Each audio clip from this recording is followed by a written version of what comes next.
Want to get rich in 2024? Don't start a side hustle. I have finally gotten serious about wanting to change my life, so I did my research and have found the ultimate side hustle. After working just 4 hours a week for 2 months, I am now a multi-millionaire. Psst, what a pile of cat shit. And if you believe that, it's no wonder you're poor. Side hustles are a destruction, a complete waste of your limited time and energy. Here's the truth about watching videos about side hustles. It's just taking you down the rabbit hole. You'll find yourself clicking on one video after another in hopes of finding a good way of making money. But after hours of wondering about, you'll end up lost, overwhelmed, and confused. I am here to tell you, as someone who really wants to change their life for the better, side hustles are not the way to go. They are a distraction on an attempt at a quick fix. A little bit of easy money, but your time and energy is limited. By filling up any free time you have with extra work of some kind that pays just a small amount, you stay on the hamster wheel, just always running, just trying to keep up. I propose you do something different. Instead of aiming low, aim high.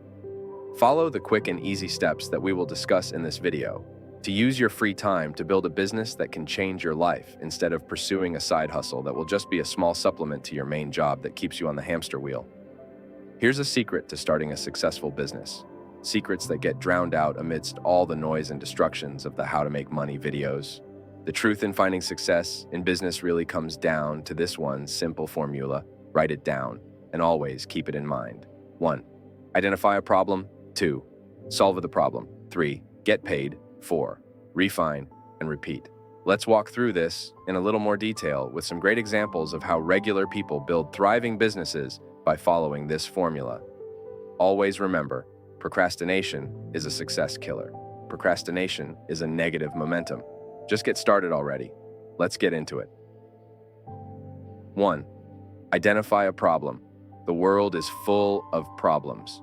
You come across problems in your daily life, the key is to note them. Write them down, literally. Sit down and make a list. Don't just wait for inspiration to serve up the perfect business idea in a dream, because that may never happen. Think of the problems you've come across in your life. Then think of what the solution to those problems might be. If you can solve those problems, you have a potential business. Every business involves someone getting paid to solve a problem. For example, the entertainment business can be thought of solving any number of problems or needs, such as boredom, loneliness, distraction, inspiration, motivation, etc. A health and wealth business like a doctor or a fitness YouTuber helps solve all sorts of problems or needs with information, inspiration, and support to help people improve their health. So think back. What problems have you encountered that you've solved or could solve? What things have you learned how to do that could form the basis for a product? A business does not have to be complicated to do well. Whatever problems and solutions you come up with, try to estimate how big the potential market opportunity is. Try to answer the questions. How many people or businesses have this problem? And how much might they pay for a solution? When asking these questions, you're following the lead of some of the best investors in startup companies. They always want to know what problem do you solve and how big is the market opportunity. If you borrow this approach, it could help you choose which of several business ideas might be most attractive to pursue. To give you further ideas of problems you might find, and to illustrate it, could be simple things. Here are some of the problems I've come across in my life. My pals and I wanted to start a pet store business. Very fitting, right? But we hadn't the slightest clue where and how to begin. As far as taking care of animals is concerned, all we had was a passion for the business. My mates and I would have loved to have taken a course anywhere to learn more about taking care of animals. Food for thought. If you work in a business, what doesn't work well there? What slows things down or causes problems? What could be done better or faster or even cheaper? Can you solve any of them? Is this a problem other companies have too? Solving these problems are all potential businesses. Number 2, once you've identified some problems that have a big enough market opportunity to be worth your while, think about how you could solve them for someone. Is it something that you would teach other people how to do themselves, or a service you would do for them, or something you would make and sell? Decide how you will solve the problem. Do not, however, spend a ton of your time trying to find the perfect solution. You can't, because you don't know yet the extent of the customer's problem or what the perfect product is. You have an idea, but you haven't tested it yet in the market. So, put together what you think is the minimum viable product, known as the MVP. The smallest and most simplest product needed to solve the problem, as you envisioned it, to get sales. Get better. Number 3, you need to get paid for providing the solution. Estimate how much it will cost you to do or to make.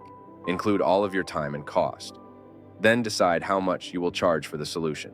You can set your price by doing market research to see how much other people charge for similar services, or set the price equal to your cost, plus a markup for profit. To be profitable, obviously, your selling price needs to be higher than your costs.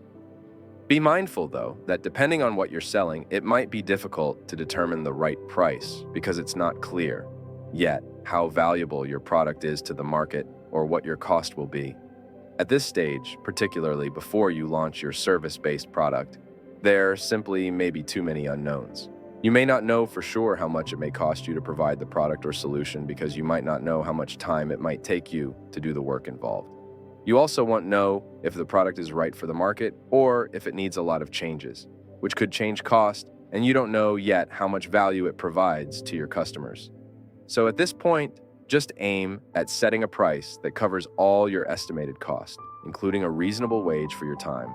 Making sure to protect yourself should cost you higher than expected. Just try to make some sales.